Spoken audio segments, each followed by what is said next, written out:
Welcome to வரம்ஸ் kitchen. இன்றைக்கி என்ன பார்க்க போகிறோம்னா சிக்கன் பக்கோடா எப்படி செய்யலாம்னு பார்க்கலாம் வாங்க. பாருங்கள், நான் 300 கிராம் அளவுக்கு சிக்கன் எடுத்து வச்சுருக்கேன். நம்ம வந்து எலும்புலாத சிக்கன் எடுத்து வச்சுருக்கேன். இதே நம்ம இப்போ மிக்ஸியில் கொடுத்து ஒரு அடி ரொம்ப அரைச்சிட வேண்டாம், ஒரு சுற்றினா போதும். பொடிசாக கூட கட் பண்ணி வச்சுக்கலாம். கொஞ்சம் நம்ம இந்த மாதிரி செஞ்சால் நல்லாயிருக்கும். நான் வந்து ஒரு அடி அடிச்சுக்கிறேன். பாருங்கள், நான் ரொம்ப மையாக அரைக்கல, இந்த அளவுக்கு நம்ம அரைச்சா போதும். இப்போ இதுக்கு தேவையான மசாலா நம்ம சேர்த்துக்கலாம். பாருங்கள், அரை ஸ்பூன் அளவுக்கு நான் இஞ்சி பூண்டு விழுது சேர்த்துக்கிறேன்.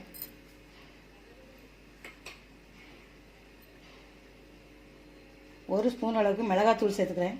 இங்கே காரத்துக்கு பார்த்து சேர்த்துக்கோங்க. ஒரு 1.5 ஸ்பூன் அளவுக்கு கடலை மாவு சேர்த்துக்கிறேன்.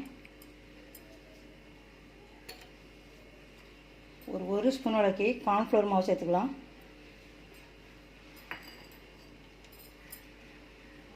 ஒரு அரை ஸ்பூன் அளவுக்கு பாருங்கள் பச்சரிசி மாவு சேர்த்துக்கலாம்.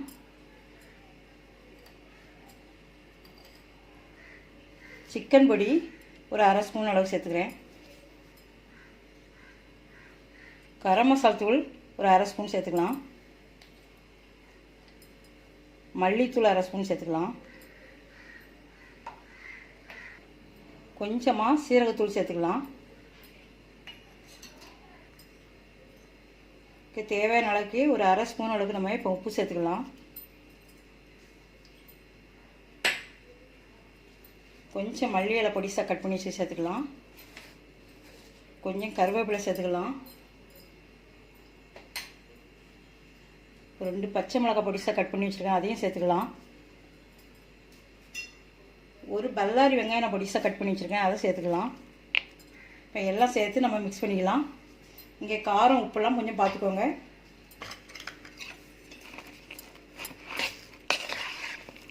இங்கே இது கலருக்கு வேணால் கூட கலர் பொடி எதுவும் சேர்த்துக்கலாம்.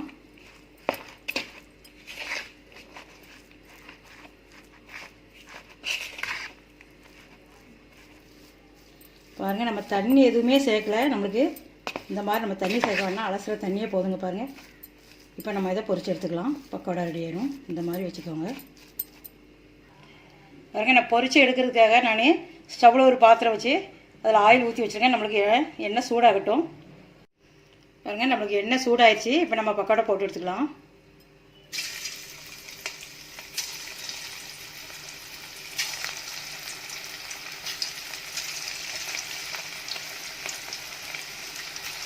சூடானதுக்கப்புறம் மிதமான தீயிலே வைங்க.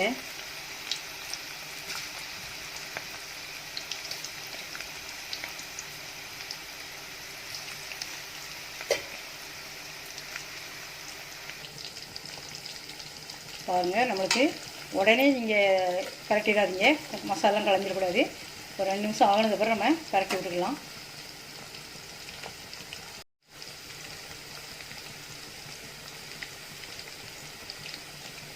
பாருங்கள், நமக்கு ஒரு 2 நிமிஷம் ஆயிடுச்சு. இப்போ நம்ம கரட்டிக்கலாம்.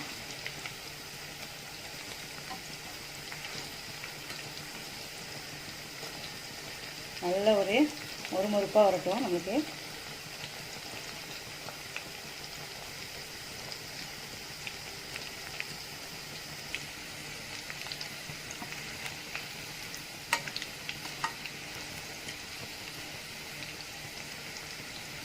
இன்னும் பாருங்கள், நமக்கு ஒரு 1 நிமிஷம் இருக்கட்டும்.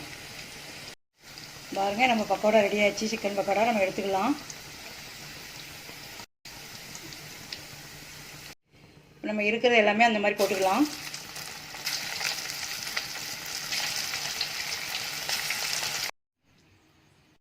பாருங்கள், நம்ம சிக்கன் பக்கோடா ரெடி ஆகிடுச்சு.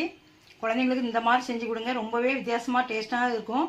ஏன்னா நம்ம எப்போதுமே 65 அந்த மாதிரி தான் செஞ்சு கொடுப்போம். இந்த மாதிரி செஞ்சு கொடுத்தா குழந்தைங்க விரும்பி சாப்பிடுவாங்க. இந்த வீடியோ பிடிச்சிருந்தால் லைக் பண்ணுங்கள், ஷேர் பண்ணுங்கள், சப்ஸ்கிரைப் பண்ணுங்கள்.